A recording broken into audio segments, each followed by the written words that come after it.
Let's return now to the Queen's speech, and for a business perspective on the government's plans, Ramzan Karmali from the BBC Business Unit is with us. So Ramzan, what would you pick out from what we heard in that legislative programme that was set out just a short while ago by the Queen that's going to be creating the biggest stir in the business world? So I think there are two big sort of topics that will affect the business world. One is business rates and the second is the living wage. On business rates, the government, we already knew this, they already pledged a discount, promised a discount for retailers of up to a third. They've increased that to 50% and they're extending it to who can get that discount. So pubs are included now, music venues, cinemas. At the moment, around £31 billion a year is paid in business rates. And a quarter of that is directly from retailers. So they're the ones who do, face quite a big burden from business rates. The year one discount, though, will only mean a saving of £320 million in total. So it doesn't sound like a lot, but it is some relief for those people. The second thing is the national living wage. At the moment, if you're over 25, the national living wage is £8.21. The government want to increase it, now this is quite technical, by 2/3 of median earnings by 2025.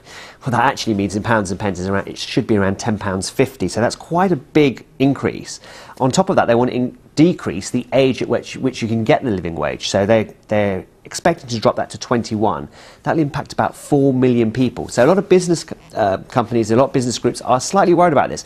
We've had increases in minimum wage and it hasn't had an impact on employment growth, but this is quite a massive increase in wage and quite a decrease in the age at which you're allowed to get it. So they are worried about whether this could impact on unemployment in the long term. Just a couple of other things to touch on briefly away from the Queen's speech. Interest rates, first of all, the Bank of England's been announcing. Yes, so they've kept it on hold. It's not a surprise. 7 members voted for a hold, 2 against, but as expected, no change in interest rates at all from Mark Carney and his chums at the Bank of England. And then the Financial Conduct Authority, which regulates the banking industry, is going to be looking into claims that financial traders were able to, eavesdrop on sensitive Bank of England news conferences before everyone else heard about Exactly. them. So it might not sound like a lot. It's between 5 and 8 seconds before Mark Carney and the rest of the people in the Bank of England Monetary Policy Committee started speaking.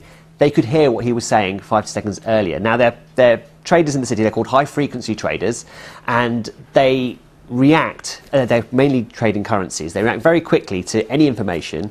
They have algorithms on their computers, and they can make trades on very small movements, and they bet a lot on these movements as well. So that there is a worry that they have seen this information ahead of time and been able to react to that and trade on the back of that. So the FCA are looking into it. So it is quite concerned that they were able to do this.